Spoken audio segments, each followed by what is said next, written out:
Germany Trade and Invest supports foreign companies that are looking to settle in Germany. The GTAI experts analyze market opportunities, develop your market entry strategy together with you, and help you personally in a nationwide search to find the ideal location in Germany. In addition, GTAI offers fast and reliable clarification on legal and tax questions, as well as comprehensive financing and subsidy advice, free of charge. Germany Trade and Invest is active globally and offers direct and unbureaucratic access to key contacts for your successful settlement process in Germany. Contact us. We're there for you and are glad to help.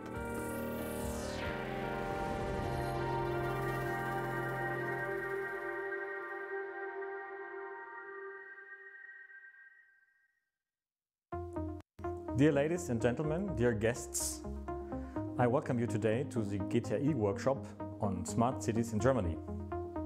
Within 3 sessions, you will hear from distinguished speakers, panelists about the different projects and elements of smart city developments in Germany. You will hear about investment approaches, future perspectives. You will learn about the different projects either in Berlin or in other cities. You will learn about newest developments in energy development, energy consumption, environmental perspectives in cities, and get interesting insights on these projects. Low emission vehicles are also being tested in local public transport in more and more cities. German cities are also approaching smart technologies in the area of mobility. Intelligent traffic lights and traffic signs are being tested in some cities. In almost all cities, it is now possible to purchase public transport tickets via mobile phone. There are also pilot projects with parking sensors that provide real-time information about the free public parking spaces. The central part of Friedrichstraße in Berlin will be closed to cars for around 5 months. A restricted traffic area will also be set up at Checkpoint Charlie. The project could be the starting point for further solutions and a step forward to a car-free city and cleaner air. All these new and technology-based solutions to our urban challenges will have to be financed and will trigger an investment boom in the coming years, and investing will certainly also be smarter than we imagine today. According to recent studies, investments in smart city projects will grow from 1 trillion in 2019 to around 3.5 trillion in 2026. Germany is very well positioned to develop such approaches. This offers a high potential for foreign companies interested in doing business in Germany. GTAI networks are relevant German smart city players in order to act as the first point of contact to promote Germany as a high potential location for companies from all industry in this area.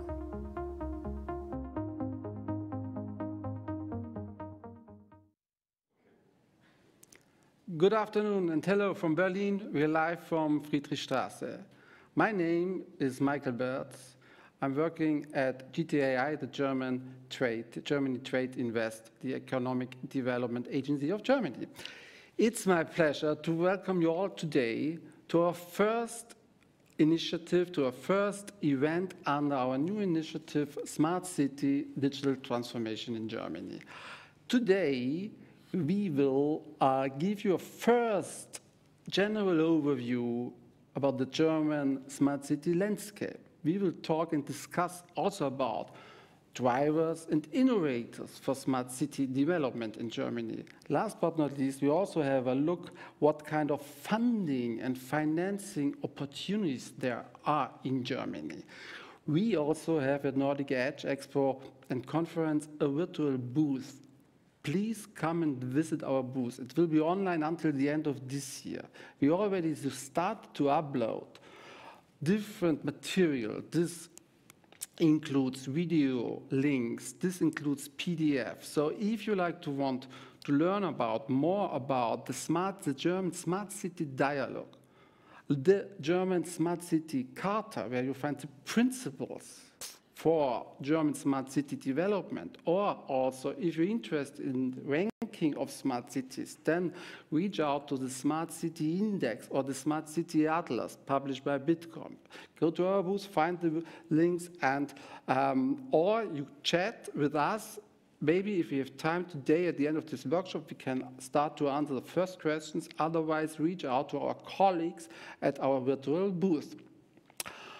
First of all, I'd like to welcome our guests, so we will start with a tour de table. So, first, I'd like to welcome Ms. Beate Albert. Beate Albert is head of the Smart City Unit at Berlin Partner. Berlin Partner is the Berlin State Agency for Business Promotion and Technology Transfer. Thank you for being here with us. Next to Beate is, I welcome Dr. Alanus von Radetzky, head of the competence team Urban Governance Innovation at Fraunhofer IAO and head of the innovation network Morgenstadt. And today we will learn more about Morgenstadt, this innovation partnership between cities, investors, research institutions. In the middle of our roundtable today, we have Josefina Nungesser, my colleague, director in GTAI for Trend and Innovation Scouting. So, Josefina will bring in her expertise regarding the German Digital Innovation Hub Network and the German Digital Hub initiatives. Thank you very much for being here. Then, finally, Mr. Professor Philippe Boutellier, CEO of Tegel Project GmbH, and who is familiar with the history of our airports will understand that he's definitely the man waiting that Schönefeld, the new international Berlin airport, will open, because this is the starting point for his job. That will be to convert Europe's largest development around European tech and smart city, converting it into Europe's central hub for future industries. But we will see and hear later a lot more about this. Last but not least, to my right, there's Gerrit van Doorn. We jump from the city to the countryside. Gerrit van Doorn, entrepreneur, founder, and managing director of the award-winning Smart Village Hoher Fleming. Thank you very much for being here. Before we have the first round of discussion, we will have another welcome, because you have to know that today there's not only Nordic Edge conference, there's also Digital Day of Hesse, one of our federal country or Bundesland. So thank you very much to Professor Christina Sinemus, Minister for Digital Strategy and Development, and after her welcome, we will have a first video of Darmstadt, one of the fastest growing city right now in Germany, and the Smart City Darmstadt initiatives, of course. So let's play the videos. Dear participants of the Nordic Edge Expo and Conference, I send you warm greetings from Hesse in Germany. This event is a great opportunity for all of us to learn more about different smart city strategies and solutions. Together, we can find a European way of digital transformation in cities and communities. For this, we invest in infrastructure, build up a smart city community, and support this community in many different ways. We emphasize on reducing the digital gap between rural areas and cities.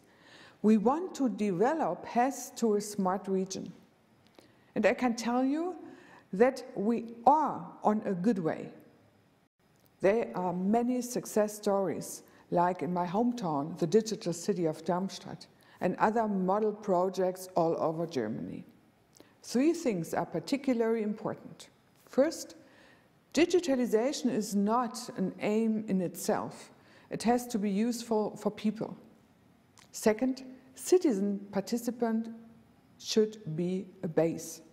And third, digitalization can only be succeeded together. So let us work on a Europe way of digital transformation in cities and communities, and let's do it together. Therefore, I wish you many exciting insights from the various smart cities in Nordic Europe.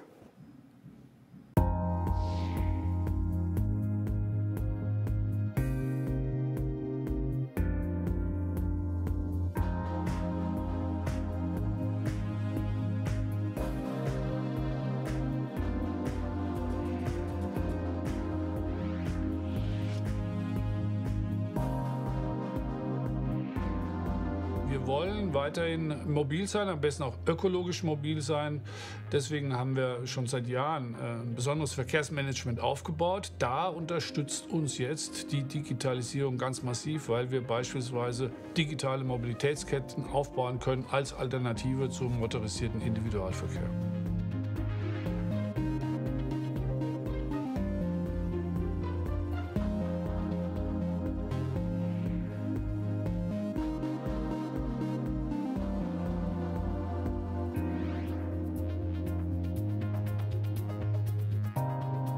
Uns ist es wichtig als Digitalstadt Darmstadt, dass wir sowas im Sinne der Bürgerinnen und Bürger offen erproben und verschiedene Erfahrungen sammeln, um dann zu entscheiden, wie und wie weit wir das in Darmstadt ausbauen werden, wenn es einen Nutzen hat für die Bürgerinnen und Bürger.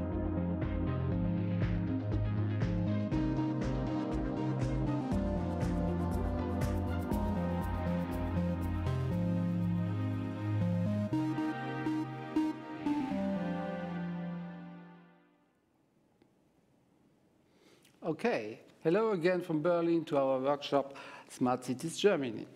We will start now with the first round of questions, but so let's start with the general one. So, our cities in Germany, are they smart? Or is there a uniform German smart city strategy? What do you think? Beate.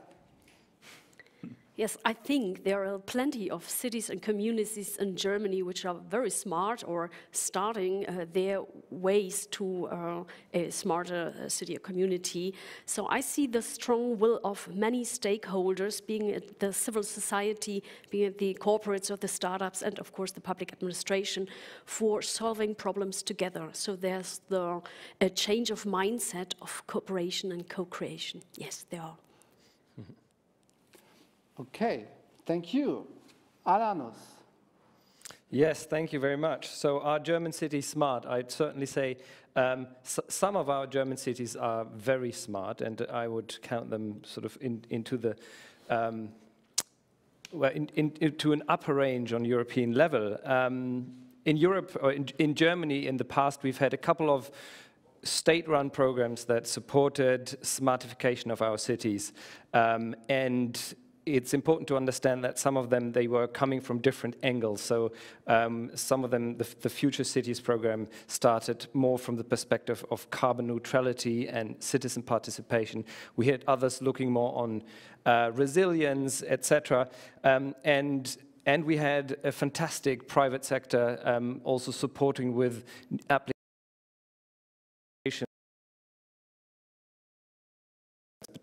or that would integrate energy systems. So today I would say we have a couple of very smart German cities, some of them also supported by European money, like for example the city of Munich, like the city of Hamburg or Leipzig. Those are the larger ones. We also have some fantastic small and innovative cities, like I would say the city of Ludwigsburg or the city of Bad Hersfeld, small cities with great initiatives. And what I would say is that German cities are losing the fear of the private sector. So this is a prerequisite for smart city initiatives. You have to be doing PPP, and in Germany, PPPs or partnerships between the cities, citizens, private sector and research are becoming much more common. So I would say yes, yeah, German cities are quite smart. Thank you. Okay, Josefina. Yeah, actually, I hope that German cities are smart. But we also define smartness by being digital. So if I may talk about the Digital Hub initiative, which we are mandated to support in terms of international strategy, I would like to say, so when the ministry in 2017 decided for different trend topics like fintech, mobility, smart infrastructure, smart systems. They opened up a pitch for different cities to apply. And in the end, 12 locations were chosen and 16 digital hubs were created. So I would say if we have so many digital hubs in whole Germany, bundling the brilliant minds, meaning startups, SMEs, corporates, as well as academia, I would really hope so, that German cities are smart, meaning also being digital. Okay, thank you. Okay, Philly. We have still a good way to go, I would say. It always depends on how you define smartness. Alanus has rightly mentioned the different definitions and approaches you can take to smartness. I personally don't like the expression of smart cities, although I'm teaching smart city in university. But it's a loosely or ill-defined term, and it originates from a technological perspective. When it comes to open data, to using sensors in the public space, we learn quickly that there are still no commonly agreed data standards. But there are a lot of initiatives coming up now, and they're beginning to cooperate German-wide. So there is a case for hope, and we are making good progress. But we are still a good way from where we could be, potentially. Okay, very interesting point. So, Garrett. First, I would agree with Professor Butteiler. And the question is, what is being smart? I'm representing the rural villages, which are getting a lot of money at the moment to get into digitalization. But the standard of digitalization at the moment in the rural areas is quite low, which prevents us from rolling out digital strategies. So we have to be clever. For us in the rural areas, smart is clever, and we combine social and digital innovation.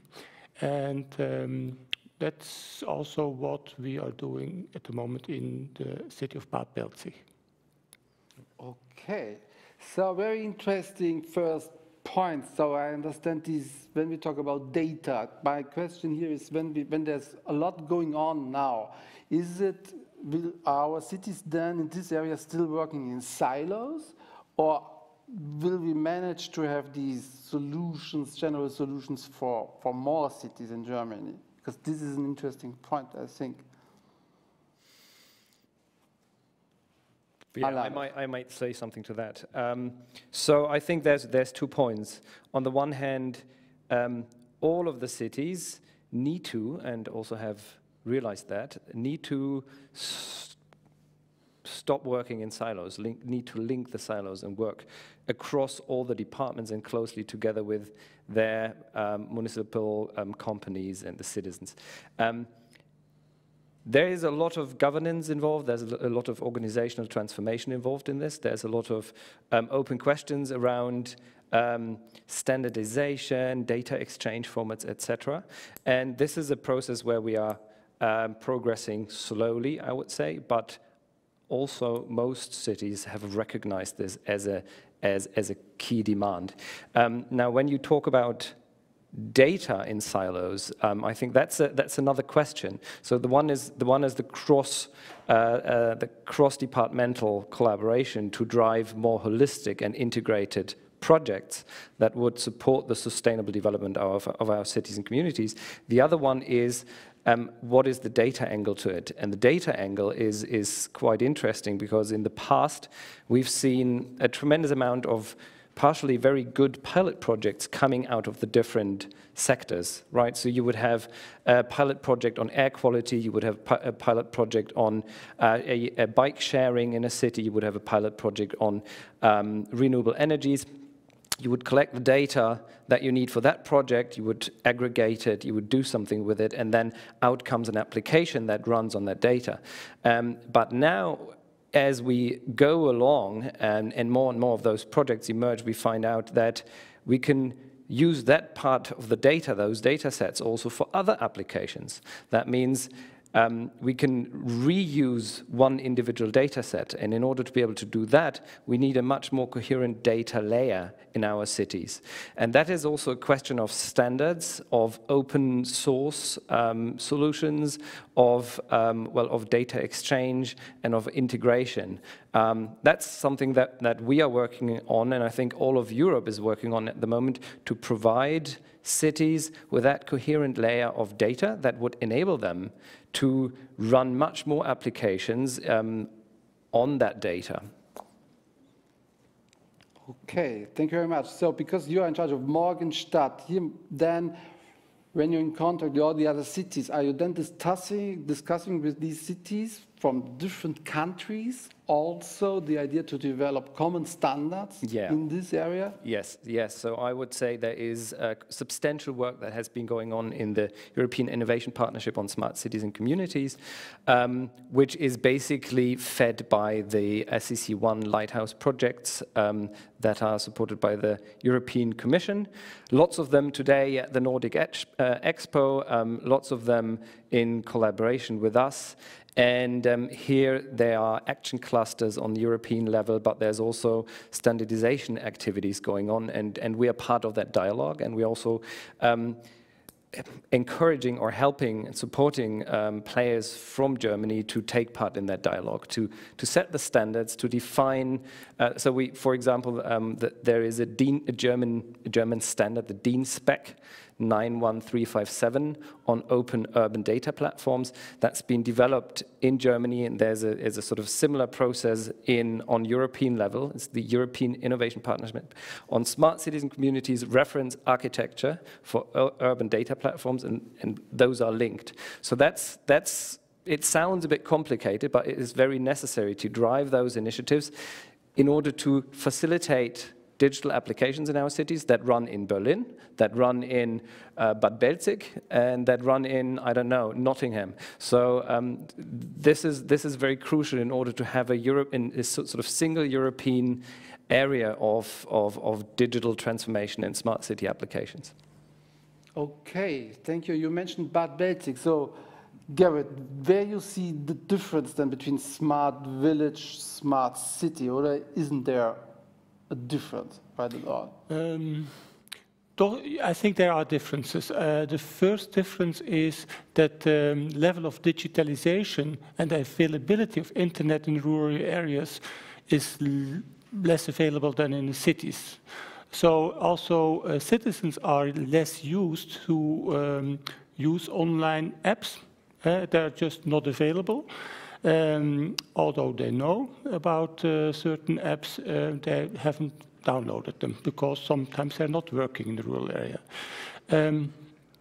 However, what we try to do is develop smart solutions in the region for the region. And if I say for the region, we would also like to bring these aspects of new innovations to other regions in Germany.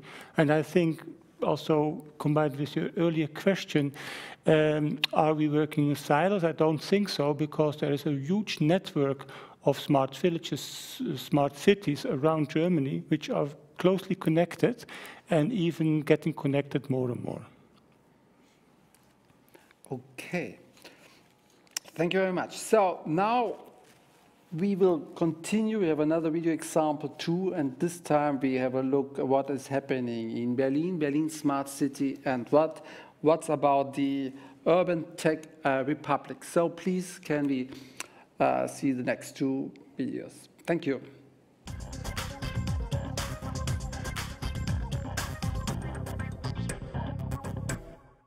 Berlin ist eine Stadt, die sich täglich neu erfindet. In die Zukunft Berlins wird investiert. In Wissenschaft und Forschung, in Bildung, in neue Wohnkonzepte und in die Mobilität der Zukunft. Es wird investiert in die Smart City Berlin, damit es eine lebenswerte Metropole bleibt.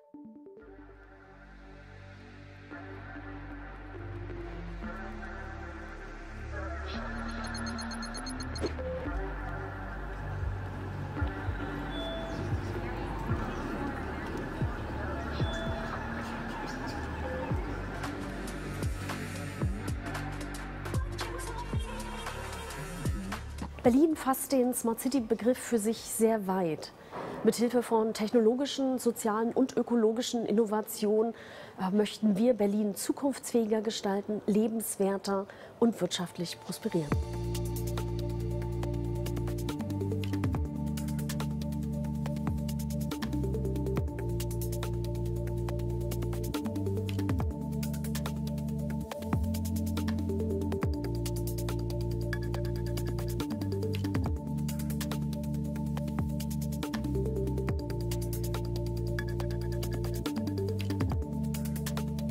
Seit 2013 koordiniert die Smart City Unit von Berlin-Partnern des Netzwerks Smart City Berlin ein Zusammenschluss von Akteuren aus allen Branchen, die sich für Berlin engagieren und innovative Projekte für die Smart City Berlin initiieren und begleiten.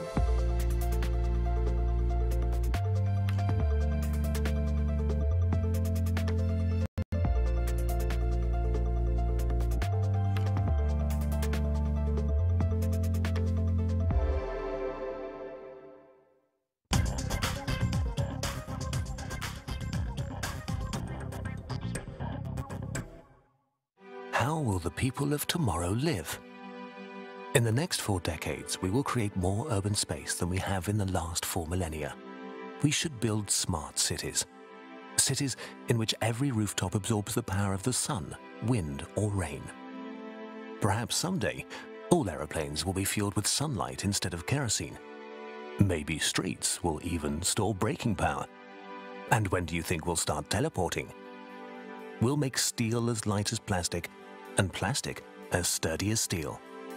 We'll turn our plastic back into oil. How will we do this? By starting today. Berlin TXL.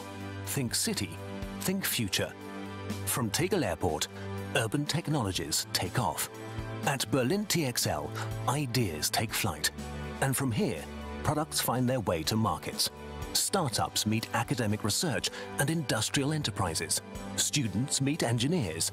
New concepts meet years of experience. A tight network of universities, entrepreneurs, industry leaders and institutions. A learning structure, a system that reinforces itself. Here, the answers to tomorrow's challenges are developed today. Become part of the new Berlin. Let's work on the smart cities of tomorrow together. At Berlin TXL, the Urban Tech Republic. Thank you. So now let's have a look, a little bit closer look on Berlin and on Airport Berlin-Tegel. First of all, congratulations to Berlin. Berlin is among the winners of the second phase of our federal call for the German Lighthouse project. So this was announced 2 weeks ago, and we have a few winners in this room. There's not only Berlin, there's also Bad Belzig, and we have 5 winners from Morgenstadt. So all our congratulations to these winners. But now first question to Berlin. So now you're a winner. That means for the next years, could be nice to implement really interesting, innovative stuff. So what are you going to do? First of all, thank you very much. So we are very proud and happy that we won the second phase. And we take this for a new beginning. So imagine we started with our smart city process 2013, so even before the Smart City Charter of Germany defined the principles for German smart cities. So we are starting now reshaping our smart city strategy and having not only this technology approach, but facing new topics we haven't had in mind before, like urban governance, like urban resilience, democratic citizens' budgets, and so on. So there are completely new topics we will face now, and of course, with the participation process included. So there are a few measures defined in this Lighthouse project, but there will be much more we will start in the next weeks and months. Okay, so can we understand now when we are here right now in the headquarters of Germany Trade and Invest? This is based on, or located on Friedrichstraße next to Checkpoint Charlie. You saw the pictures before. When I go out, then Friedrichstraße is in the center of the city, and there are no more cars. Started a few weeks ago. So is this part of a Berlin smart city? Can I expect that this will stay, or what is the vision behind? What do you like to achieve now in the next few years? Let's put it this way. Even in our first strategy, we mentioned that a livable city, which has a really future-proof city management, is one of our main missions. So that, of course, will continue a livable city for all, so an inclusive approach. A lot of activities have been done not under the label smart cities, though being the electromobility or climate change measures. So we do not see everything as a smart city label. So of course, all has to do with livable cities. And I guess we can do much more with, including the citizens themselves. So we have opened last year a City Lab Berlin, where we have the civil society developing new pilots. We have another acceptance, not only of this term, of course we can discuss whether we name it smart city or not, but it's another approach for getting or letting people co-create their city, our city. Okay, thank you. And now there's already a first question from Harald coming in. So, how are German cities working on employing procurement processes in order to find innovative solutions for their identified needs? So, employing procurement processes in order to find innovative solutions for their identified needs. Alanis.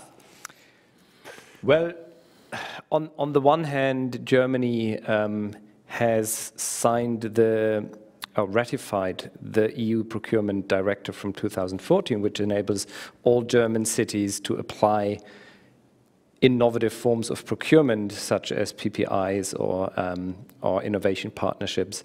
To my understanding, what I've seen, it is fairly new to most of the German cities to deviate from the standard way of procuring technology and solutions. However, it is essential for startups and also for other type of innovative solutions to find their way into urban business, that cities deploy different modes of procurement.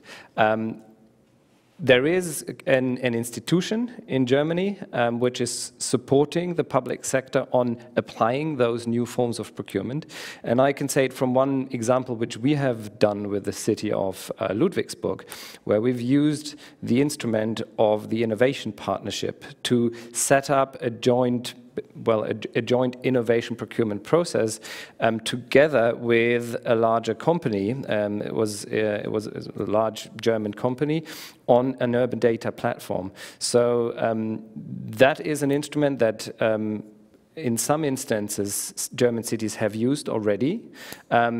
For example, you have a specific demand, you understand that this demand cannot be solved by an existing product on the market, and in that case you forge an alliance of, in that case it was a company, a city and a research organization. You develop a new product together, there is a joint investment, and afterwards the city is able to directly procure this from the company without the city having to run a full procurement process on European level again.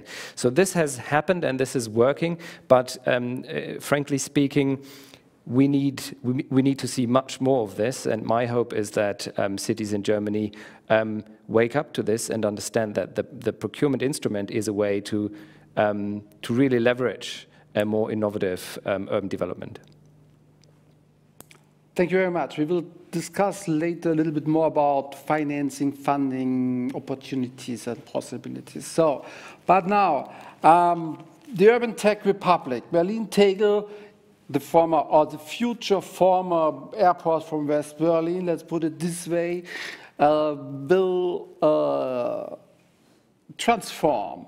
And in order to do that, we have to open our main new international airport called Berlin-Brandenburg. So we started back in 2011 to open this airport, and we finalized the opening process this October. So, and this is the starting point for Philippe Boutier. Yes, well said. So we aimed at opening the new airport in 2012, and these 8 years in delay as a city, we have made very good use of it. What happened in the meantime is the Senate has decided to dedicate the whole area of the old airport, of Tegel Airport, which is roughly 5 square kilometers or 2 square miles, so 700 football pitches, to future technologies. And in particular to city technologies. That's where the urban tech comes in.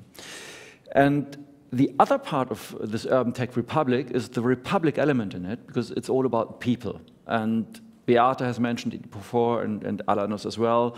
In the end, it's not so much about technology, it's more about cultural change. And it's a change management process that we are embarking on currently. What we've done with our project is, one is the Urban Tech Republic. You've seen it in the short video clip a bit earlier. That's all dedicated to the future of mobility, to the future of energy, to circular economy and all the rest of it. But also we have embarked on developing a completely new part of the city. We call it the Schumacher Quartier, which is roughly a district for 10,000 people, 5,000 units, residential units, predominantly made from wood, no cars inside. We keep all the rainwater in this district. It's called a sponge city concept. And we are also aiming to have higher biodiversity afterwards than before. And loads of other measures. So in the end, it comes down to the whole smart city discourse that we are having here today. What's the ultimate end goal? What do you want to achieve with smart city strategies? And in our view, it's about livable cities and creating great environments for people. We are fantastic when it comes to developing for protected species, to develop nice environments for orang-utans or gorillas, but we are not very good at creating livable environments for the whole human species. We lock ourselves away in cages of steel and concrete, and we are trying to path from this old paradigm and to use natural materials, to use different value chains, also different perspectives on how you make it possible. We come to the financing part a bit later. That's an interesting case to discuss, sort of how do we finance all these innovations that we are bringing in. So all in all, the Urban Tech Republic is an area where we will have more than 1,000 companies working, creating about 20,000 jobs, several universities and research facilities, all working on this former airport field for the future of cities. And we built a piece of smart city next door, which is all about sustainability and livability, which is, I think, a great task. If we talk about large strategies and what the whole thing is for, the European Union has made a big pledge with the Green Deal.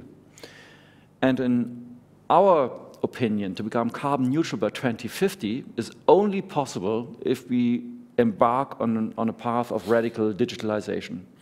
That's a prerequisite. Because if we want to keep our standard of living or even increase it, but at the same time we aim to reduce carbon emissions, then we have to ramp up our digital capabilities. There's no other way. Okay. Thank you very much. So,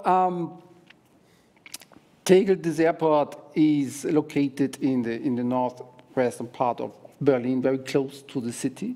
So what I want to understand, two things. When we talk about 1,000 companies, what companies do you have in mind? Is this really a startup scene, or is every industry has to be there because you have this huge area? Is there something like a smart industry production, or what is it all about? And the other thing is, when we talk about urban technologies, then I understood a lot, but what about things like urban farming, in this area? So these are the first points that come in my mind. The answer is yes to all of it. Oh, okay.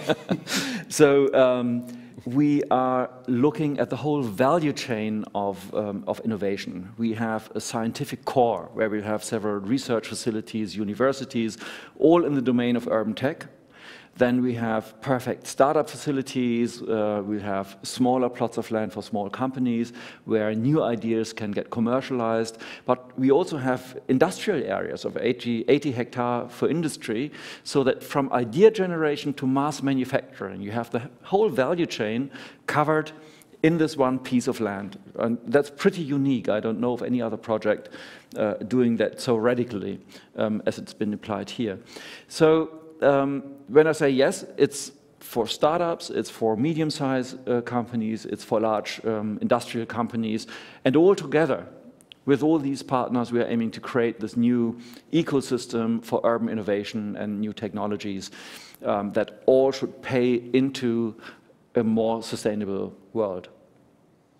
Okay, so this I understand. When we talk about again, is it this area? So because it's part of the city, so is it, how do you connect it? Is it a silo, or is it definitely well connected to the neighborhoods, that there's really an enrichment and involvement of all people living in Berlin and this area? And the other question that comes up is, what is the perspective? Because you have been waiting such a long time. Okay, now you can start, but and it's brilliant when I see this video, etc. But by when do you think we have the first results, or companies or schools or people living there? What do you, how is the timeline now? So the timeline for the project is forever. City is never finished, but the main construction period is roughly 20 years. We have divided the whole thing up in 4 phases, 4 building phases of 5 years each, roughly. If the economy goes well, it will be quicker. If the crisis will last a bit longer, it takes a bit longer. That's as project developers, we are publicly owned, so we are a company of the city of Berlin. That's part of our job, to have this flexibility. That's the general timeline. It's a very broad perspective, but in our planning, we made sure that the first building phase in itself is a working piece of city. So all elements that I've just mentioned will be already present in the first building phase. So we will have schools, kindergartens, social infrastructure, housing finished in the first building phase, and we'll also have a university, startup facilities, and also industrial plots available after this first period. So everything's connected, and that was part of our planning. And fortunately, we had a bit of time to refine the planning and to bring better qualities into it. I mean, 8 years is a long time, you may say, but that's what large projects take, basically. Okay. Thank you very much. We will come back to this topic, to Tegel, and about the financing in a few minutes. So now it's time for another round of videos. So now we jump again out of the city to Brandenburg to learn more about Gerrit's smart village Bad Belzing, Hoher Flaming, and then there's another one. It's called Smooth Smart Neighborhood from the Free State of Thuringia. Please. Smart Village Bad Belzig in Wiesenburg is an open-minded rural area, less than 1 hour train ride from Berlin. The tranquility and vastness of our countryside meets lively villages, extraordinary people, and perhaps unexpectedly the spirit of innovation, creativity and revitalization. There's the attraction of our wonderful nature to discover, as well as a very creative cultural scene and exciting new social initiatives. Are you looking for co-working spaces, cultural and leisure activities, and the wonder of nature? Well, it's all here. In our region, you'll find the tradition and the space to develop new ideas together and make them become real. The state of Brandenburg recognizes this potential by awarding us the title of Smart Village. We're developing an integrated approach to digital and social tools to create an attractive region. If you're in the health, nutrition, or creative industries, we nurture regional and international partnerships for businesses. Businesses which act and work in balance with nature and our ecosystems. We want to grow with you. We are building the future, and we want you to be part of it.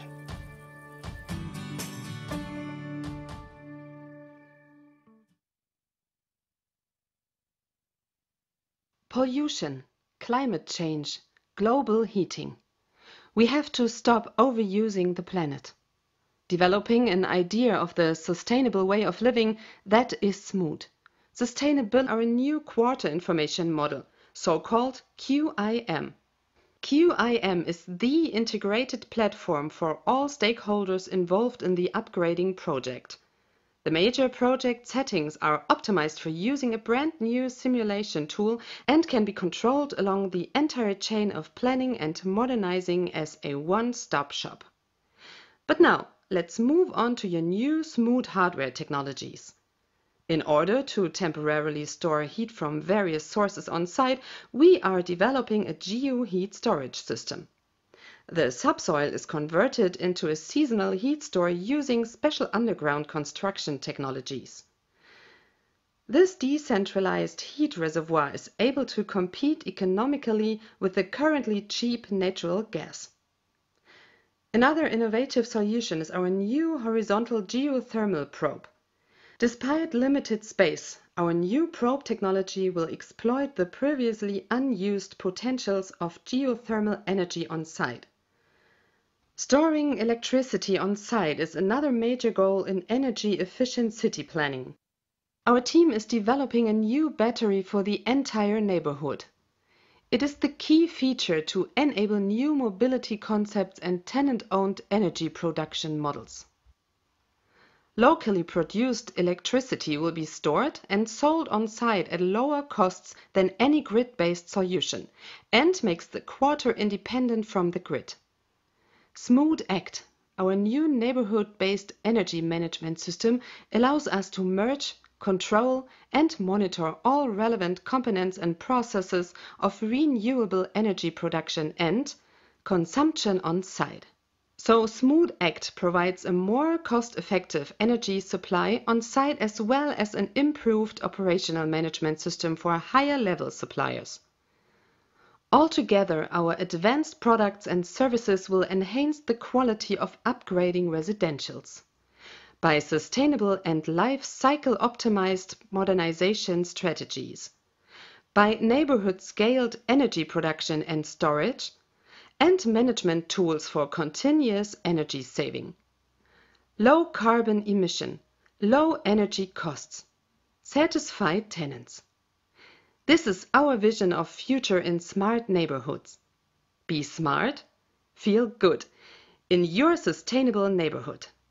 For more information, visit www.smooth-energy.de.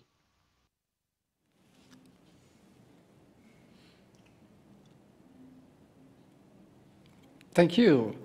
So, smart country, smart neighborhood.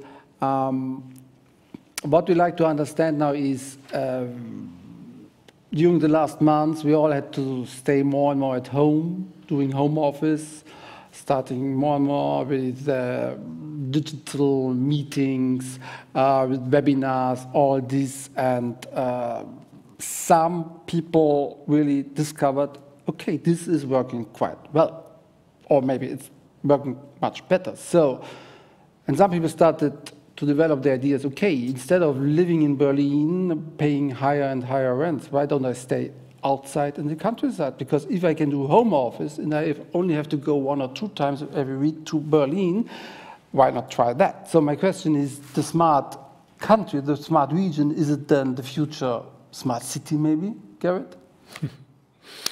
That's a really good question. What we saw indeed was that the jobs are in Berlin or around Berlin, and that people from our area, the whole Fleming, are traveling to Berlin. That worked quite well to work remotely, because employers in Berlin made the IT infrastructure for the people living in our region, rural region, they made it possible. However, what you also see is that in rural areas, the interconnectedness and mobility is quite difficult. So we don't have that much public transport as in cities, which makes it quite difficult for parents and for children and for the youth to work and have a good life in these times of remote working, I would say. If the smart village is going to be the smart cities of the future, I don't think so, because we are developing our own solutions for our own issues, and those are very different. As you have seen in our video, and I hope you enjoyed our video of the Hohen Fleming, we have about 500 square kilometers. On average, we have 24 people per square kilometer. So the business models in the rural areas are very, very different. So if you are living somewhere in the countryside, in the forest, it might well be that at the moment we don't have an internet connections for you available. That makes remote working quite difficult. However, at the moment, we have also received from the Bundesministerium vom Inneren a large subsidy for smart city. And the first thing we will do is create a digital strategy for our region. And what we are really trying to do is connect the existing initiatives, digital initiatives, to these new initiatives, to build a layer on what is already working and what is existing, and not create something out in the forest which not will be used, because the engagement of the citizens in the region is crucial. And I think that's also different to what happened in the past in the cities, and Beate already mentioned it. You also want to engage with your people in Berlin. I think that is crucial, and especially in the rural areas, it's the success story. If you don't engage with the people, you won't be successful. Okay, because my understanding was that the Bad Belzig Fleming is already quite international. So how do you attract then these people coming from abroad, from third countries, to work and live in this area? How is this working? And do you see, or do you want to develop Bad Belzig now into, or is it already a kind of mentor region for other followers? Or how do you see yourself with this project? We see ourselves as a model project for many other projects, especially in the land of Brandenburg. So we're very well connected to the Wirtschaftsförderung, the economic department of the land Brandenburg, where we actually work and focus and prioritize together on what we are working. We are still 1 hour away from Berlin. However, it's not much housing and space available, you know. So what we want to create is new business with new families, and not just that families out from Berlin are actually moving to our region, live there and work in Berlin. So we would like to attract you and new business to our region to cooperatively work and develop the quality of life for the region.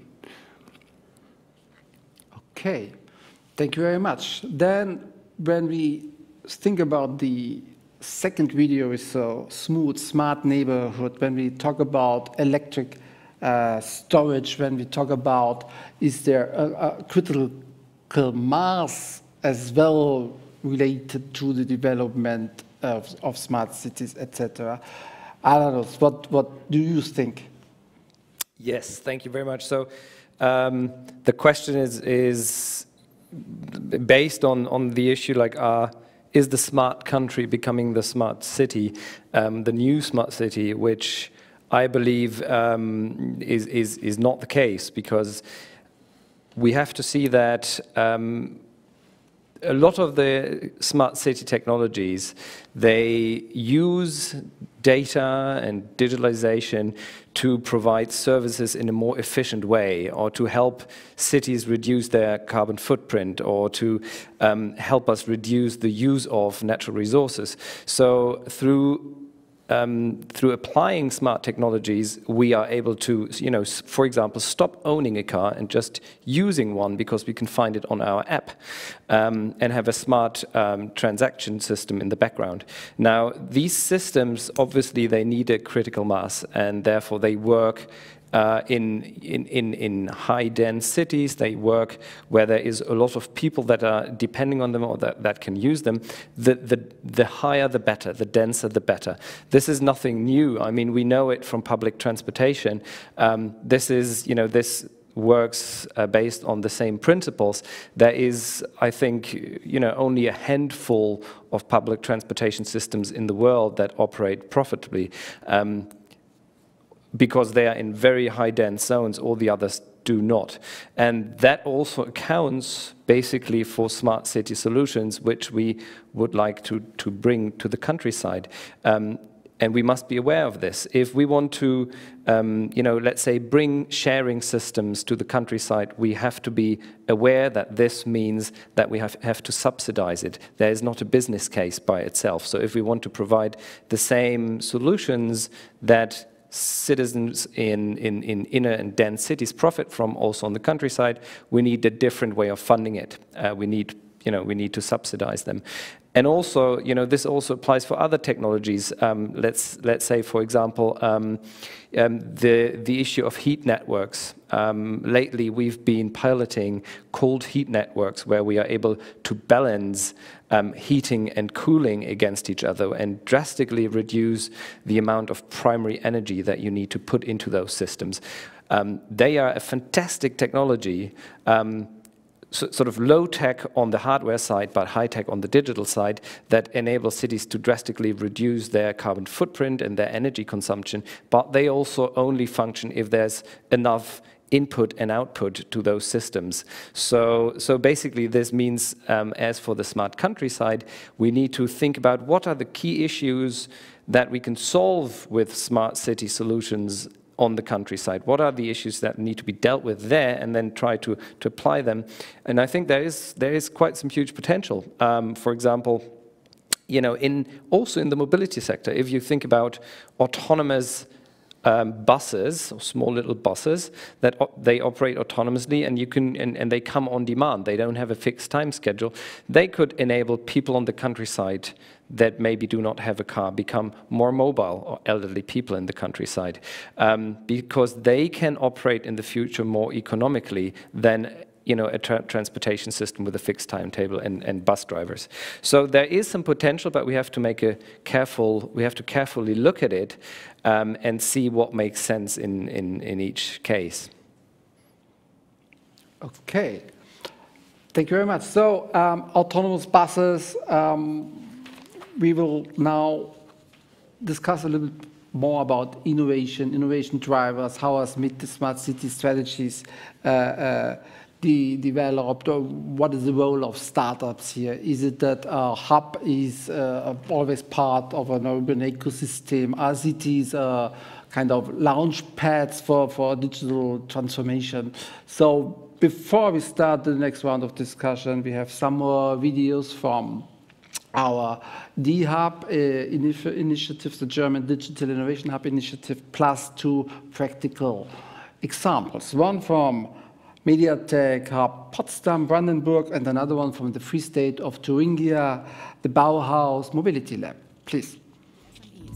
200 corporates, 100 research institutes, plus many more collaborators. Overall, our network includes more than 1,000 partners. This year, our startups collected over 100 million euros in funding. We also launched our startup card, which gives access to more than 100 flexible workspaces all over Germany. In 2019, we will continue to accelerate Germany's strong innovation network to become pioneers in digitalization. Join our network. Join the Digital Hub Initiative.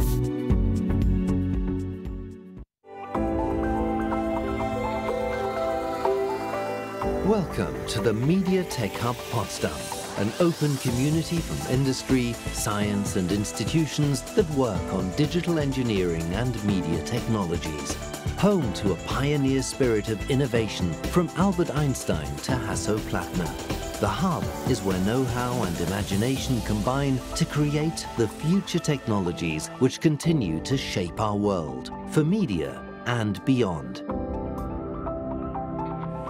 With a strong industry focus, it forms a digital playground for inspired minds, bringing together professionals and engaged startups, R&D projects with state-of-the-art companies, supported by world-renowned universities and institutions.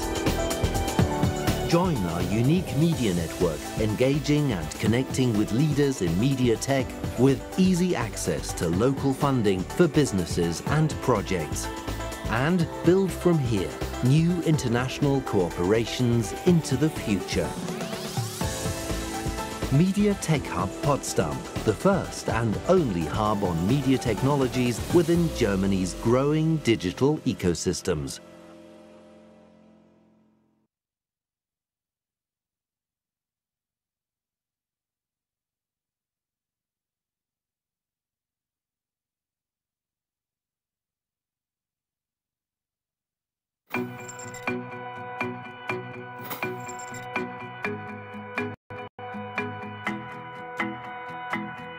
Welcome to the living lab of the future, Bauhaus Mobility Lab in Erfurt-Thuringia. Innovation by experiment.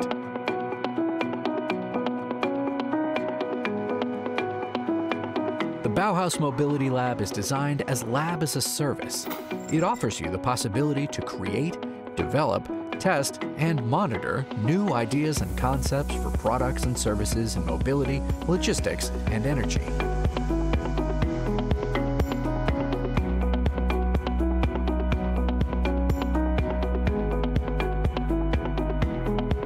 Use the lab as a service and participate in our unique possibilities for smart city applications and solutions in Erfurt-Thuringia.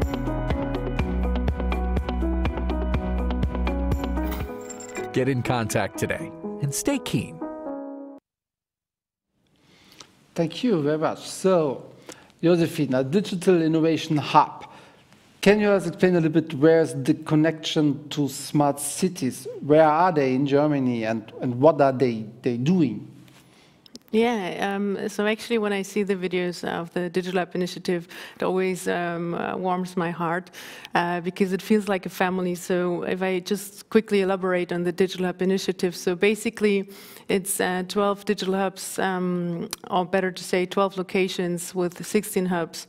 And they were formed in 2017 with the idea of the Ministry of Economic Affairs to really help and shape the digital ecosystem of Germany to connect SMEs with startups, corporates with academia, but all of them, focused on topics. And I mean, the idea was not only to help and strengthen the German digital ecosystem and therefore also the cities that were chosen, but of course it was also focused on how can we make Germany a digital nation, and you can only create this when you get from outside a lot of input. Therefore, the idea was, as you saw in the video and you saw the startup card, the idea was to really get the brilliant minds also from outside. So basically, that means that all of the programs in those digital hubs are meant to be for international startups as well as international venture capitalists.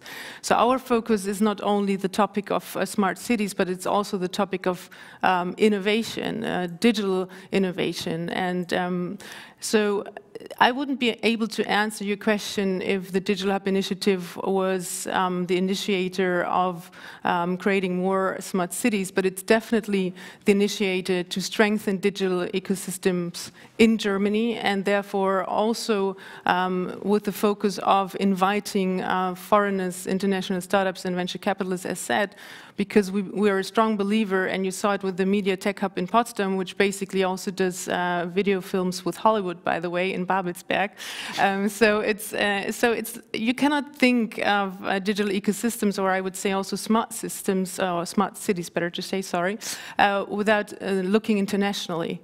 So yeah, I'm very glad that we have the Digital Hub initiative, and I'm very glad to say that after now it's a bit more than 3 years, we have created so many beautiful programs to help foreign startups and venture capitalists to find out what is in for them in Germany.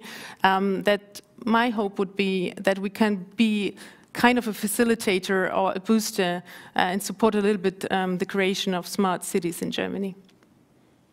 Okay, thank you. So you mentioned that there are around 16 hubs, when I'm not wrong, we have 12 locations. So could you explain a little bit in which areas these hubs are active, to understand a little bit better what kind of companies these hubs are looking for? And I understand as well that the strong element regarding the power of these hubs is the involvement of foreign companies or foreign entrepreneurs and foreign startups. So what exactly then these hubs can offer to the foreign startups which say, okay, I have a brilliant idea, now I go to Potsdam. So what will then happen?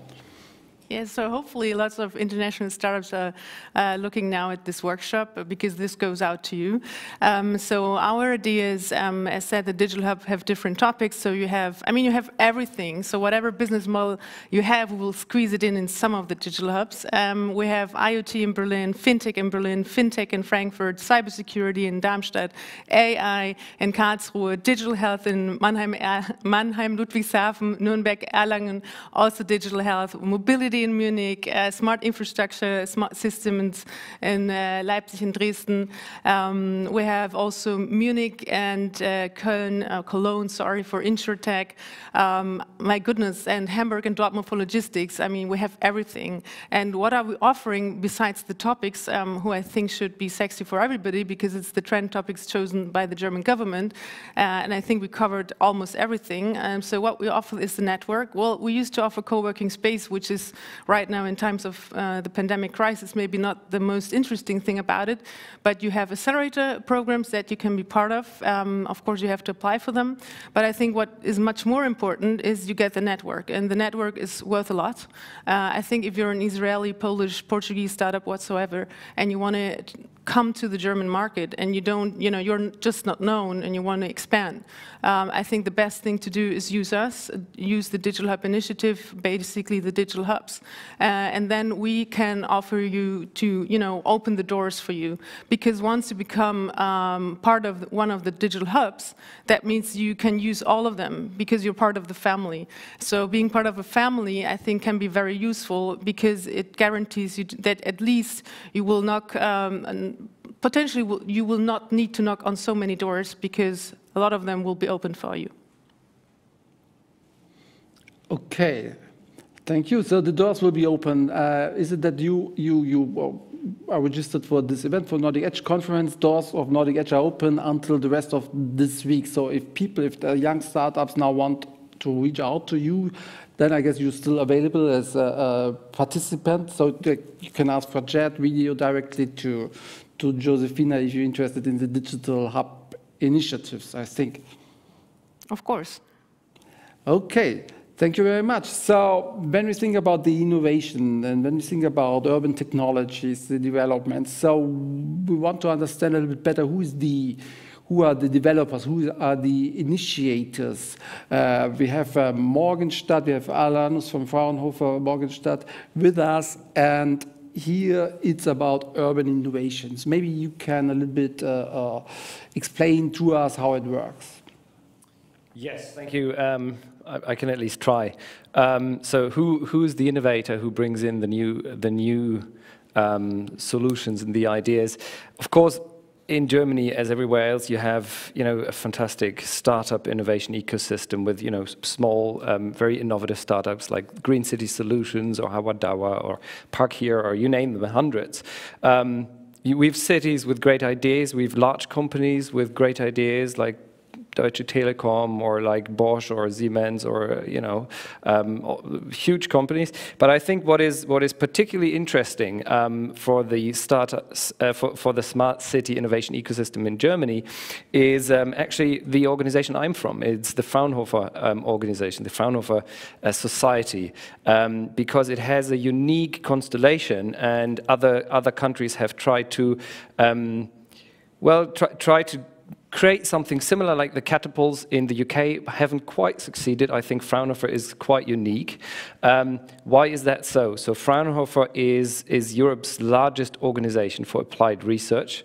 We've got an annual turnover of almost 3 billion euro on research budget.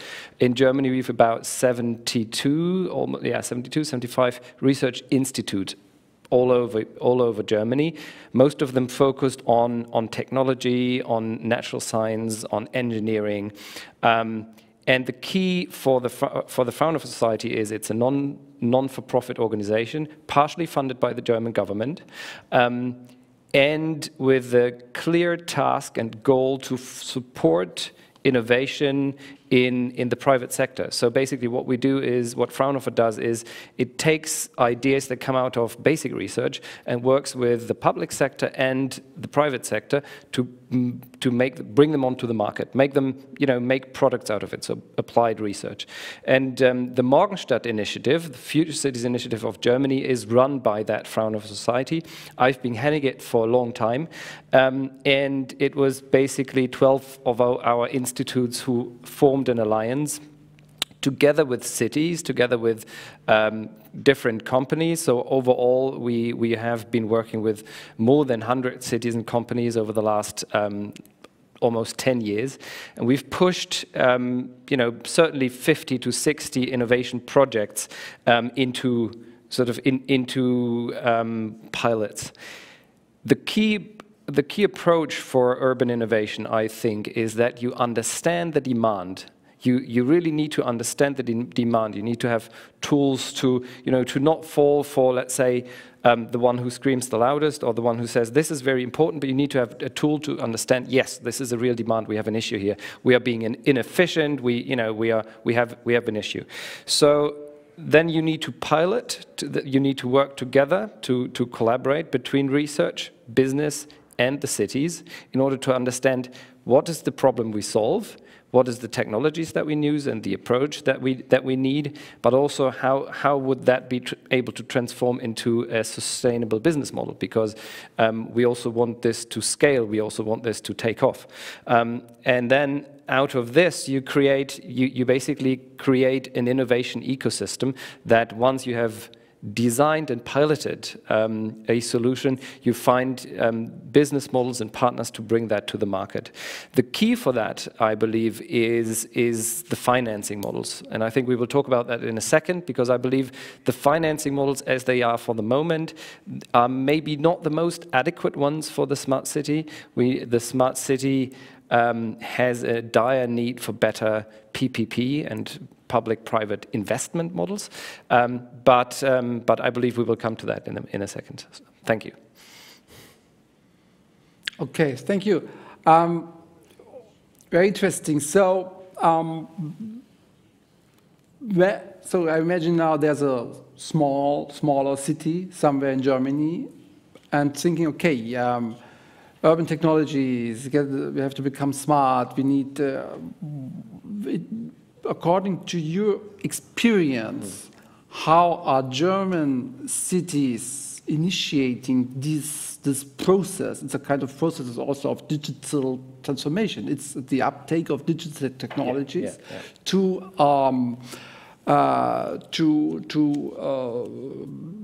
let's say, to higher the living standards, etc., for all the inhabitants. This is one thing. And the other thing is when we talk a lot of pilots and these nice ideas and the pilots that are working,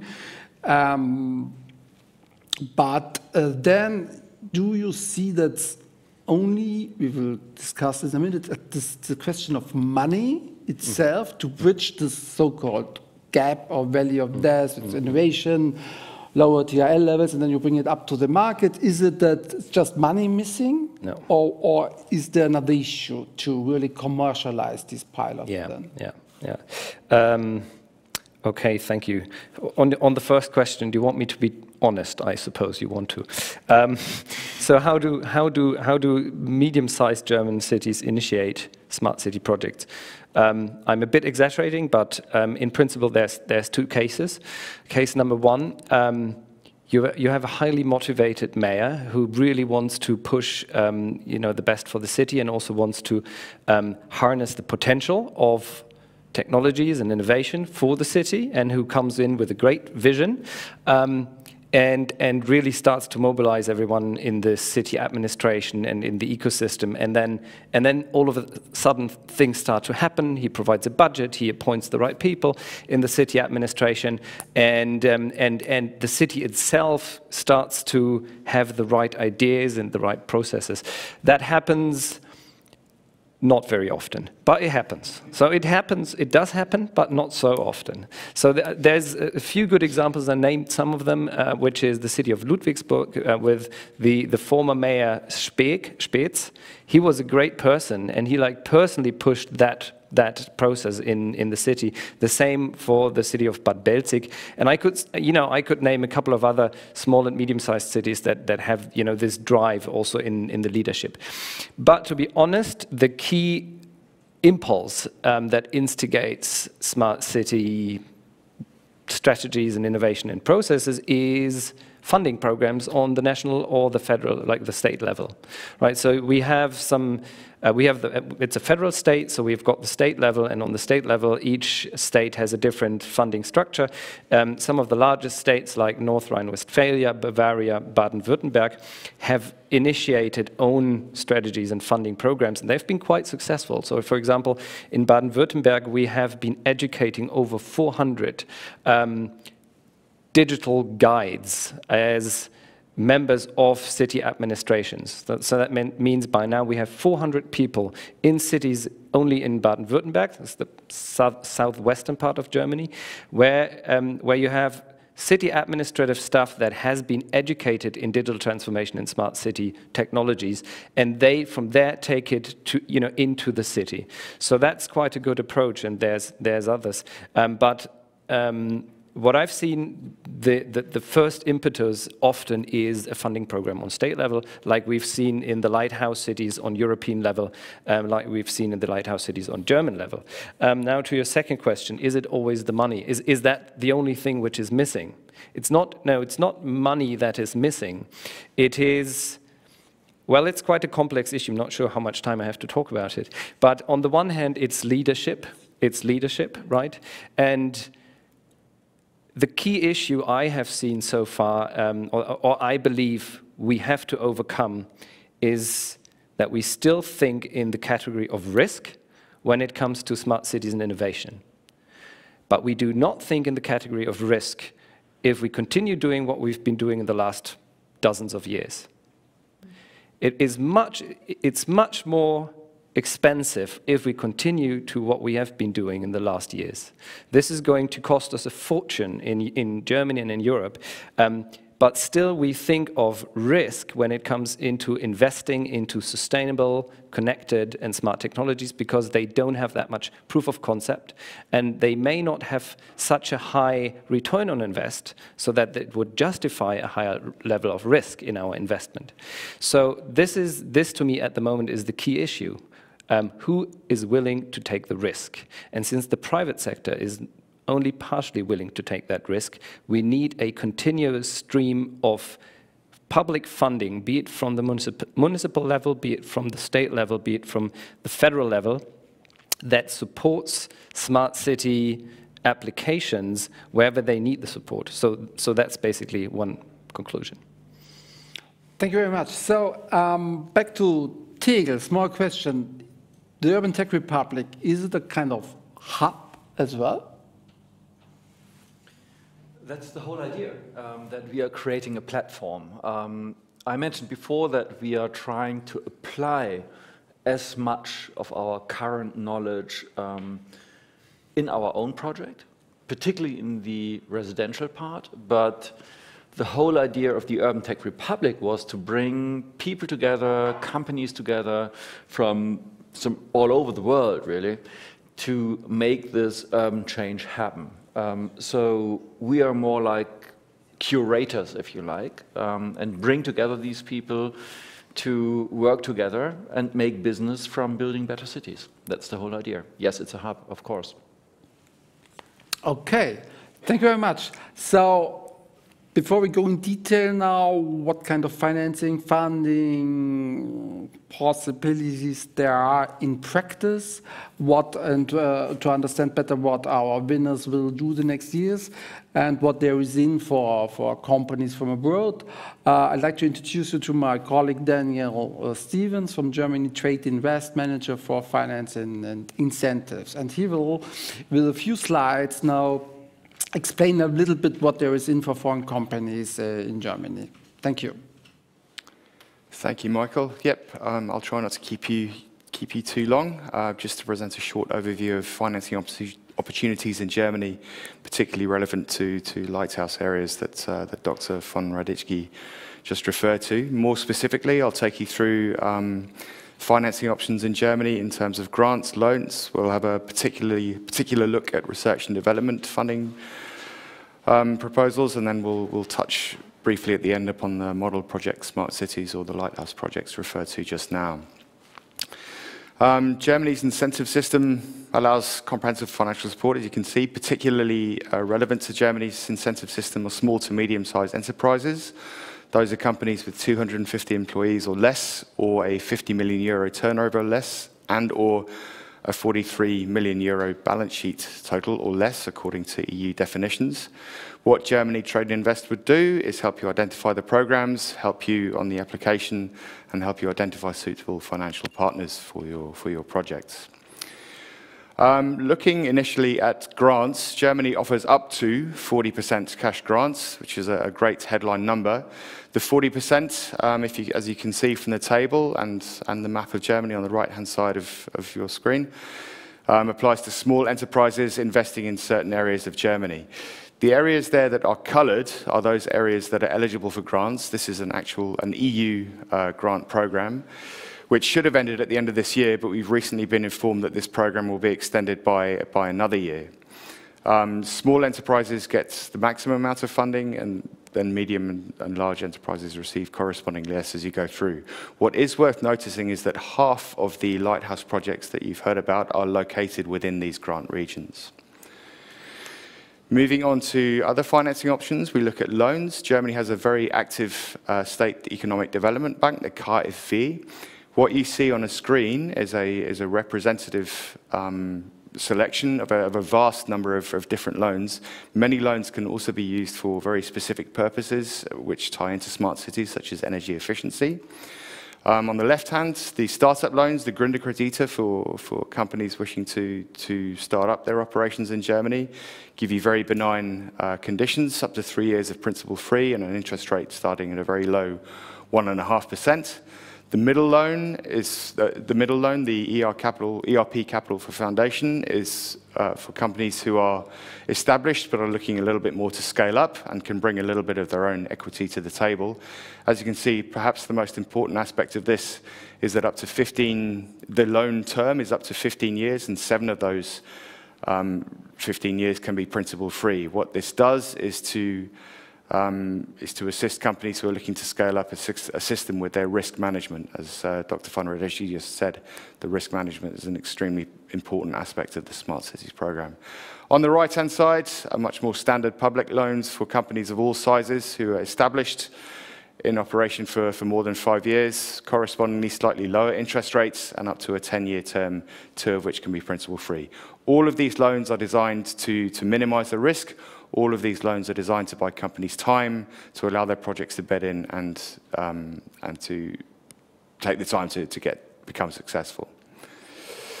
Perhaps the most important aspect of German state incentives in terms of smart cities is research and development. There are grants available on 3 different levels, the European, the national, and the regional level. The European level, Horizon 2020, which at the end of this year will become Horizon Europe, is a 100 billion euro fund set up by the EU, which works on the basis of transnational cooperation, open generally to small and medium enterprises. The national level programs are perhaps the most pertinent and relevant ones for the purposes of this presentation. Firstly, at the start of this year, Germany introduced the Tax Credit Act, which means that companies set up in Germany, registered in Germany, and creating revenue in Germany can apply for a tax credit of up to €500,000 assessed on eligible costs of up to €2 million. That was at the start of the year. As a result of the economic stimulus package presented by the German government on the 3rd of June, both of those upper limits were doubled up to the end of 2021. So a company can claim for eligible costs of €4 million and get a tax credit of up to €1 million. Important to note that companies can work together. There was a €2 million limit per company per project, up to a maximum eligible cost level of €15 million per project. This has not been doubled. So companies can still work together, but the maximum eligible cost level per project is still €15 million. Germany has set up a High-Tech Strategy 2025 program, which aims to bring together research and development activities in the key areas of research and development that you see there listed before you. It works on the basis of calls for proposals, so the government issues a call for proposal, and companies are invited to submit their project proposals to the government to receive their research and development grants. The grants are worth up to 50% of eligible costs for the projects, and as you can see, those key areas of research and development all tie in very nicely to the Smart City umbrella. However, the Horizon Europe program and the High-Tech Strategy 2025 both work on calls for proposals, which means that the projects are quite specifically defined in advance. Companies who have their own ideas and their own proposals are invited to submit their proposals to the Central Innovation Program, or the CIM. It is only open to small to medium enterprises, but important to note here is that a medium enterprise is defined by this program as being up to a maximum of 1,000 employees rather than 250, and it is technology open. So as I emphasized before, a company with its own ideas can come to the program and invite the program to participate. You're assessed on a maximum eligible cost of €550,000 per project, and grants up to 60% of the eligible costs, depending on your company size, where you are located, and the cooperation degree. This program runs up to the end of 2024. And finally, and tying into the next part of today's program, we look at the model project Smart Cities, which is currently entering its second phase. 32 cities have been chosen to go into the second phase, and they receive state grants of up to 65%, which are capped at €15 million.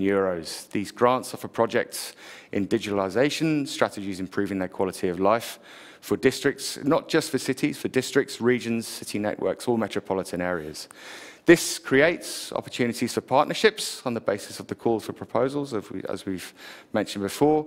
And as with every other research and development program I've just mentioned, the results need to be replicated and scaled within Germany, as well as researched and developed. So there you have a very brief overview of financing opportunities in Germany.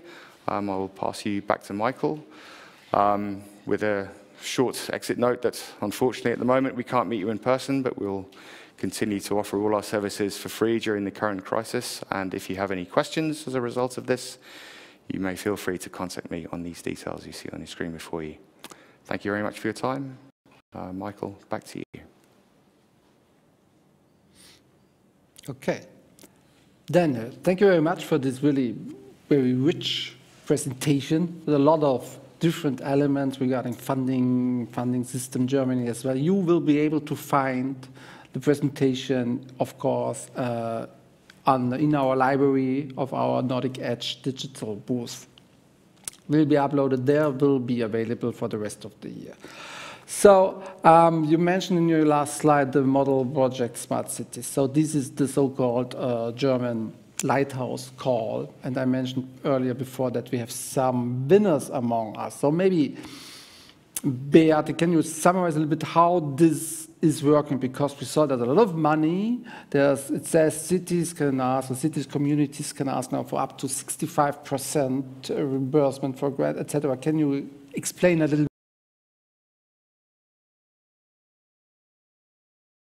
Mentioned, it's a huge window of opportunities for new projects, so there's really a need for open-minded, for future-minded people. And of course, it means that there is a high pressure and a high expectation from the federal government, not only for rolling out these projects, but also for sharing all the expertise of the cities. So we will start together with our neighbors and the surrounding Brandenburg to cooperate much more with other cities, BP Union and other European projects. So it's a good time, a good chance for a cooperation for, maybe relocating in Germany.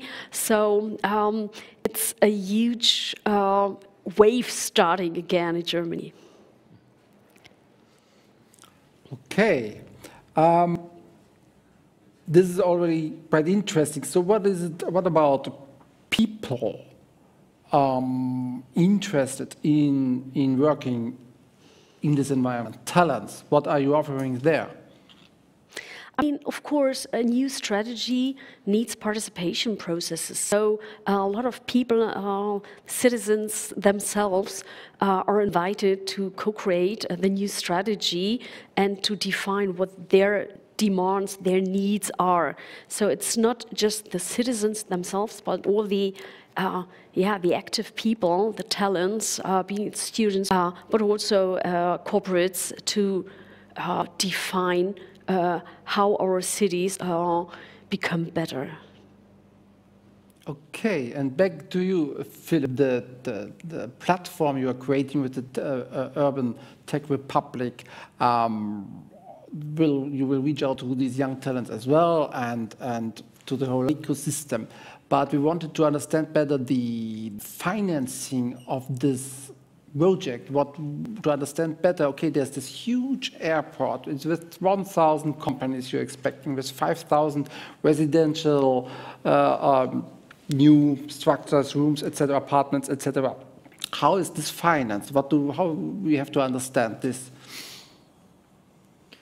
The whole project, if you take into consideration the whole amount of square meters that you can potentially develop, has a gross value of roughly 8 to 9 billion euros. And we as a public entity finance everything from tax income, we finance everything that's part of the public infrastructure. So we are building the roads, we are building some of the buildings, we are reactivating the existing buildings to create startup facilities, universities, and social infrastructures. All the rest is private activities. So we create the perfect environment, if you like, for investments into this ecosystem, and that's how it's financed. The taxes that we create from the project will be in the region of 300 to 400 million euros per year in tax income for the public. So half of that, roughly 150, 160 million, will stay with the city of Berlin. So we are financing everything upfront and get a tax return and jobs and a whole ecosystem back in return for this upfront investment. Okay, and now Gerrit, Bad Belzig is a winner as well of the German Lighthouse Call. So how do you expect to manage this? Because it's not only present, it's also task what you have to deliver now. And what do you have to do in the beginning to participate in this call? Thank you for asking this question. It's built on what Alnus and Beate mentioned earlier. In order we are very pleased that our region is also one of the 32 winners. We didn't apply as a city, we applied as one of the regions. So it's the city of Bad Belzig and the municipality of Wiesenburg who applied together. We don't have a digital strategy yet, so we also applied for the money to create a digital strategy. However, we have already some digital projects in our region. Unfortunately, we don't have a lot of entrepreneurs. We have small entrepreneurs, individuals who are working with us, but we don't have mid-sized companies up to, I would say, 100 employees. Most of the companies are much smaller. So, in order, to apply to bring this 6 million euros, what we will get by the starting of the year probably, to bring it to life, we need these public-private corporations. That's very important because you cannot only spend public money on, I would say, in a public environment. It needs to be sustainable. It needs to be future-oriented. And therefore, we need to cooperate with entrepreneurs and business. So you're very welcome to cooperate with us. And what are we looking for? We are looking for digital solutions in our administration process, which can then be connected with our apps that's already up and running. Because that will be an entry point for our citizens to feel, hey, something is happening, my life is becoming easier. We're also looking for businesses who can help us to gather data and actually transform data in the agriculture sector into sustainable ways of making our agriculture more sustainable. We're also looking for businesses who are creating a new administration process for our schools, so that teachers, parents, the schools, but also the municipality can actually have one, I would say, look into the school system and what needs to be done and what's available. So we are definitely open for business and looking for these cooperations because we are very open as a region to enter these kind of new partnerships. Okay, partnerships and PPPs, public-private partnerships. So, Alanos, you have, I think, among your Morgenstern initiative, 5 winners of the German Lighthouse Call. So, what are they doing? So, that's true within our Fraunhofer Innovation Network, the Morgenstern Future Cities. There's at the moment 5 cities that have won that call, which is the city of Leipzig, together with Hamburg and Munich, the city of the city of Mönchengladbach, the city of Lemgo, the city of Berlin, and one more, which I can't think of at the moment, sorry. Gütersloh, thank you very much. So, of course, each of them has an individual approach, and the strategy is going to or is already undergoing a citizen-oriented dialogue, and will end up somewhere with interventions and projects that will be rather individual or unique. But I think what unites all of them is the strategic approach to digital transformation that all of them have within the city administration, but also in the infrastructure. And I would like to take this as an opportunity to mention or emphasize one point which I personally find really important, and which demonstrates how you can use applied innovation to bring something to the market and scale. So Philip rightfully said a couple of minutes ago, the energy transformation, the creation of sustainable cities will not happen without data, right? Will not happen without the digital transformation. The digital transformation, however, which is at the core of the smart city, has quite some threats to it that might put some of our societal structures at risk. So we have, the digital technologies you know, they are not good or bad in themselves. It depends on what we do, what we make out of them. And so the smart city initiatives always have the challenge that we need to fight in Europe, in Germany, for a model of digital transformation that A, puts citizens into the core, right? But also puts privacy and the data protection and our personal rights of the individual into the center. So this is, I think, what makes us also a bit different from the approach that the US has taken with very large corporations, or the approach that China is taking with sort of super surveillance of everything. So one key point that we have to find, all of us, is an approach to how to create smart and digital cities by maintaining digital sovereignty and protecting the data.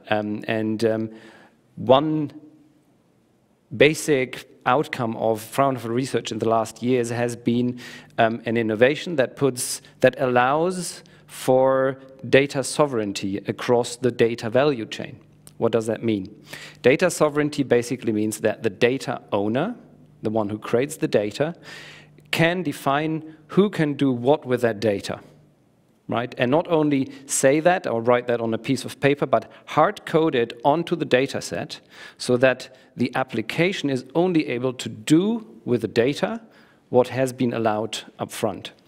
That is called the IDS, the International Data Space, IDS. And basically what we are doing right now at the moment, we're taking that concept, which by the way is the basis of the future European digital infrastructure, which is the GTAI initiative. And we're taking that and we are bringing it into a very applied platform, into an urban data platform, an open source urban data platform, which we provide to cities, to municipalities, to municipal companies, so that they can apply that principle of data sovereignty and work with their own communities and with the companies and everyone who needs to be involved in that daisy chain of urban data, but in a way that leaves the sovereignty and the authority about what is able to happen with that data with the one who provides the data, right? So you maintain the authority of your data. And I think that is a very good example how research, which we do in Germany, can lead to making a difference, a real difference, and at the same time also being able to, you know, to become the basis of new products and business solutions. I think that shows it quite well. We are going to launch that, by the way, by the end of October as a new company, as a new spin-off company of Fraunhofer and other partners. And yeah, look forward to that. Okay, thank you. So the German smart city landscape and what you now explained a little bit. So is this attractive for foreign companies? Is it that you really would recommend that look out what Germany is doing, but when you have a look, then really go into detail and try to understand which city is doing what at this time, or what is the strategy? Is this what companies should do, or how should they get a better understanding what they should do to invest in German smart cities? Right. So what should companies do? I think on the one hand, what we've heard today, the example of Philipp with the Urban Tech Republic. This is certainly the largest example of this kind in Germany, but there are others. Gives a good introduction into, or sort of a head start to companies who are interested in entering the smart city market in Europe, in Germany, sorry. Trade fairs, personal contacts, but particularly these type of development projects are quite important. I believe, I believe that there is a market, and I believe that market is still to be, scaled and exploited. But your question is, how do you enter that market, right? You enter that market, and I've seen that in the past, through joint innovation projects, basically. So it's not the business as usual. It's not the, okay, we are building a new house here, we're building a new school there. It's more the cutting at the edge, the innovation, where you together with a city apply for funding, where you work with a university, for example, or a German company together, and the city maybe. This is I would say the best entry into the market, to not just have an office here and showcase some good technologies, but to really get into the business.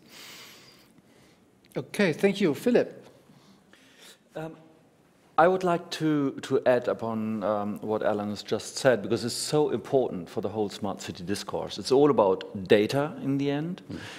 And the topic of data sovereignty is interestingly a discourse that's mainly dominated by Germany and the European Union in principle.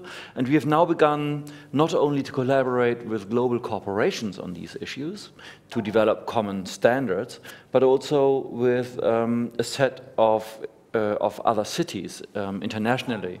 So we have signed cooperation agreements with Tel Aviv, with the Moscow Innovation Agency, with New York International, the urban tech arm of New York University. We are collaborating with Singapore. We are collaborating with German cities, of course, increasingly, and in particular the smaller cities. And all these cities have the same challenges currently, and that is, how do we deal with this conflict between data, open data, privacy issues, and how can we maneuver through this minefield that it currently is. And there are wonderful, wonderful sort of prospects, I would say, because once you get into dialogue with multinational corporations and take a stance and explain to them what the issues are, they begin to understand what they have to do in order to protect data and to deal with it in a way that we as cities can then, in the end, make business with them. So new opportunities are developing currently. There's a big network of corporations and cities forming. The Morgenstadt initiative is one of the central hubs for all these initiatives, and that's the only way forward. We have to collaborate. We as cities cannot do it on our own. We have to cooperate with others, and that's what we are doing now. Okay. Thank you very much, both of you, Alanus and Philip. So now we have still time to see two examples, and we will see one example from Munich. It's called Smarter Together. This is an example for how a German city is participating in a European initiative. And then there's another project video, I call it. It's showing a practical solution for last mile inner city transport. This is called Reitel from Bremen. Please.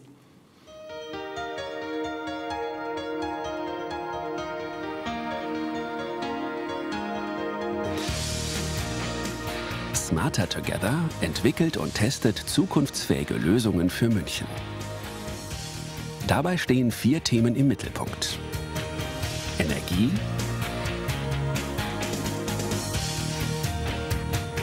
Mobilität,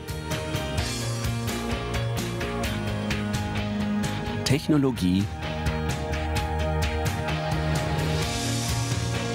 und die aktive Einbindung von Bürgerinnen und Bürgern.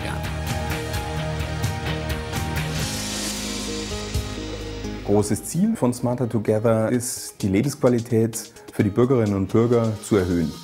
Dazu kommt die Reduzierung von Energieverbrauch durch Renovierung von Wohnungen und natürlich die Möglichkeit, vernetzte Mobilitätsangebote zu schaffen. Wir wollen versuchen, durch neue technische Lösungen einen klaren Mehrwert für das Leben im Quartier zu schaffen. Smarter Together ist ein europäisches Projekt von den 3 großen Städten München, Lyon und Wien, gefolgt von 3 weiteren sogenannten Follower Cities. Das ist Santiago de Compostela, Venedig und Sofia. Die Projektgebiete wurden in allen 3 Leuchtturmstädten ähnlich ausgewählt. Und zwar einmal ein Bestandsgebiet und einmal ein Neubaugebiet. In München ist das Bestandsgebiet Neuaubing-Westkreuz und das Neubaugebiet München-Freiham.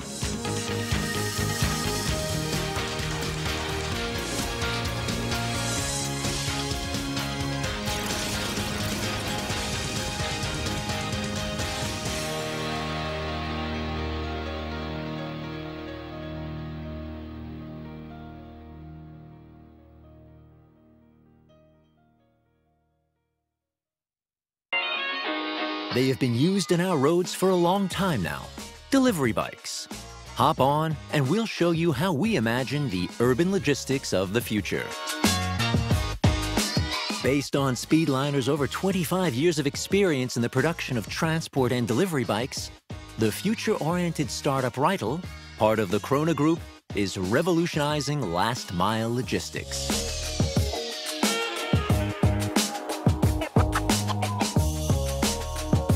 One of the core elements is the electric vehicle for the last mile, the Reitel Mover. No driver's license required, no insurance required, no approval required. Traditional logistic products are combined with state-of-the-art technologies and open up new ways to drastically boost efficiency, cut costs, and transport all kinds of goods in an environmentally friendly manner, virtually emission-free, on time, quietly, stress-free, and transparently.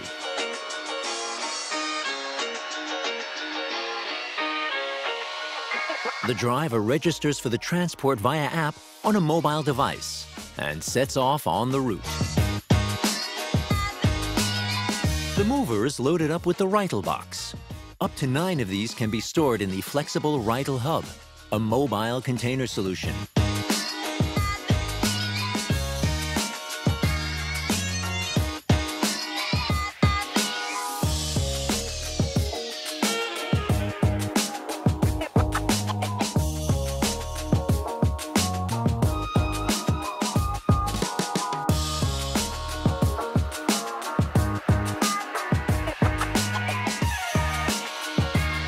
Innovative IT-supported logistics concept, based on intelligent hardware from Reitel, has already won a range of international awards. Vehicles and goods at a glance, since all routes can be planned, monitored, secured, tracked, and optimized with state-of-the-art IT. Where the goods? When what will be delivered where? Reitel is already successfully on the move in Germany, Europe, and Asia, proving its potential for deployment around the world.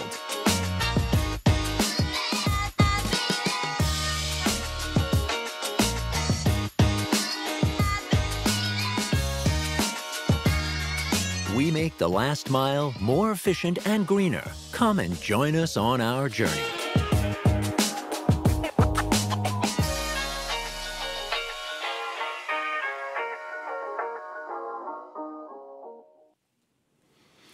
Okay, I like this solution for inner city transport. So, but can we expect this now? Because we see always these beautiful pilots, these examples, and it works. But then we go out and streets are blocked with minibuses, and we get all these parcels from whatever. And how will you resolve this logistic problem with the traffic and all this in the urban tech republic, Philip?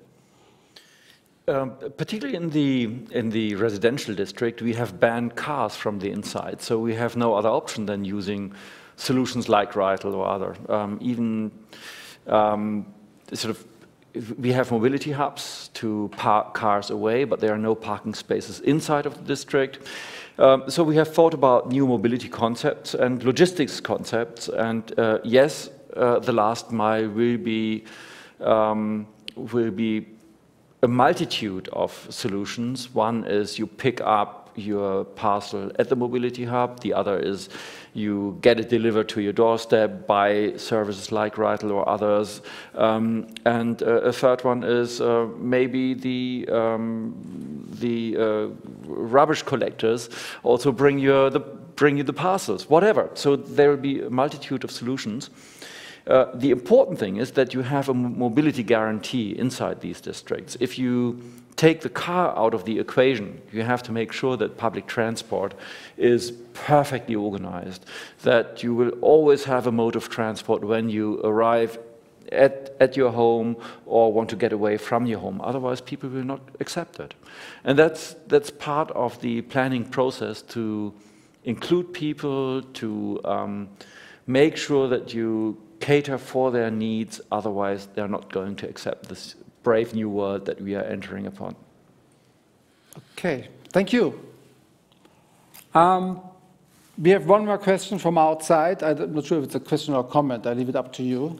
It says, when we discuss digital hubs, from Matt Toys, it's interesting how digital hubs can help smart city-focused startups, question mark. And then, sorry, there are interesting frameworks and models if they are partnered with, like OASC, that's the Open Agile Smart City Network, very active, and FireWare, we all know these programs, organizations. So this is a question, do we have an answer? Or we leave it for later? Or it's maybe just an interesting comment. So we have one more minute. I'd like to thank all of you for a very interesting input. Again, we are at the beginning. This initiative is starting. We really, Germany Trade Invest will promote Germany smart cities in the next month and years. Other events, other types of events are developed, webinars where we might look deeper into individual business sectors, etc.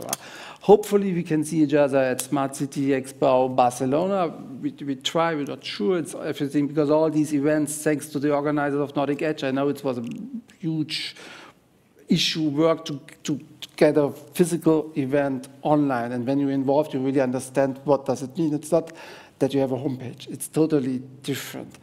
You can ask my colleague Nicholas. Thanks a lot for all your support. Thanks for coming. See you next time, and goodbye. Look out to our booth. We will upload all the presentations, all the videos, and get in contact with us as soon as you like. Bye-bye. Thank you. Where in the world is the best place to do business? The answer you often get is Germany. Because Germany works. Let's see why. Take the car industry. Germans invented the car and never stopped reinventing it. This permanent quest for better solutions has shaped a unique industrial landscape. Unique like our infrastructure and logistics. Excellent roads, harbours and airports lead you from the heart of Europe to wherever you wish to trade. A remarkable example of what Germans achieve when sharing a mutual purpose are green industries. In only a couple of years, green energy has replaced nuclear twofold. And by 2025, 20% of Germany's GDP is expected to become 100% eco-friendly. Such quality of life improvements are also driving life sciences in Germany. Today, the German life sciences industry, from startups to big enterprises, churns out more patents than any other country in Europe. Germany is also the biggest market for IT in Europe, not because of omnipotent unicorns, but because of a vivid IT scene transforming traditional German strongholds into industries of the future. Speaking of futurism, the fusion of IT and cutting-edge hardware is making our machines so smart they're about to start a new industrial revolution.